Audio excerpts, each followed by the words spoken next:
साहिवाल के सरकारी हॉस्पिटल में डॉक्टरों की गफलत से एक मरीज़ की हलाकत होती है, जिसमें वर्षा का एहतजाज होता है और वो बयान देते हैं, वीडियो बनाते हैं कि डॉक्टरों ने टाइम पे मेडिसिन नहीं दी।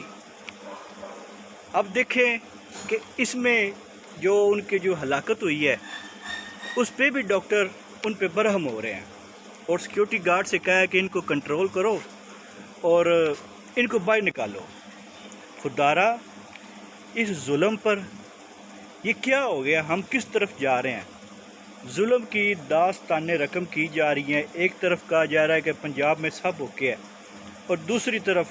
ये चीज़ आपके सामने आती है। मैं वीडियो रखूँगा, आपने पूरी वीडियो देखनी है और फैसला करना है। पाकिस्तान में निज़ाम या तो सो रहा है या फिर है नहीं, या फिर अमीरों के लिए और है और गरीबों के लिए और है। 11 बज के पिटनियां डिस्टियां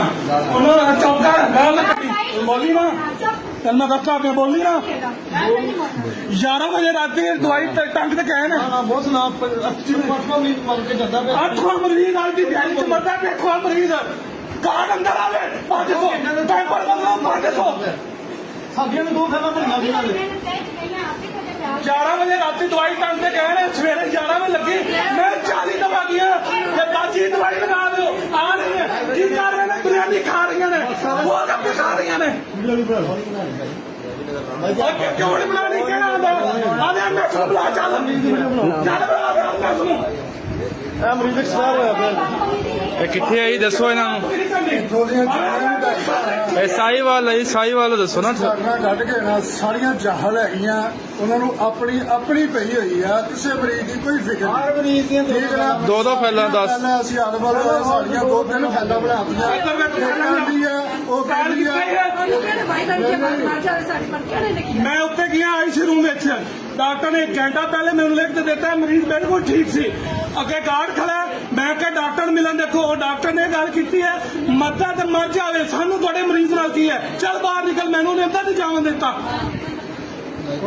बड़िया हकारियां हुई थोड़िया रात 11 बजे दवाई ला के गए सुबह 11 बजे दोबारा दवाई नहीं लगी सुबह 11 बजे दूसरी टीम ने आके दवाई लाई है वजीरे वाला मरियम नवाज साहब ਤੁਹਾਡਾ ਸਾਨੂੰ ਕੋਈ ਫਾਇਦਾ ਨਹੀਂ ਹੋ ਰਿਹਾ ਸਾਡੇ ਬੰਦੇ ਮਰਦੇ ਪਏ ਨੇ ਇਹਨਾਂ ਦੇ ਮੇਕਅਪ ਅੱਜ ਦੀ ਡੇਟ ਵਿੱਚ ਇੱਕ ਵੀ ਮੌਤ ਹੈ ਪੈਸੇ ਮਾਰ ਦੀ ਇਹਨਾਂ ਨੂੰ ਕੰਮ ਕਰਵਾਉਣਾ ਤੇ ਬੰਦੇ ਦੇ ਤਰੀਕੇ ਨਾਲ ਕਰਵਾਓ ਇਨਸਾਨੀ ਫੈਲ ਇਹਨਾਂ ਦੀ ਫੈਲਾ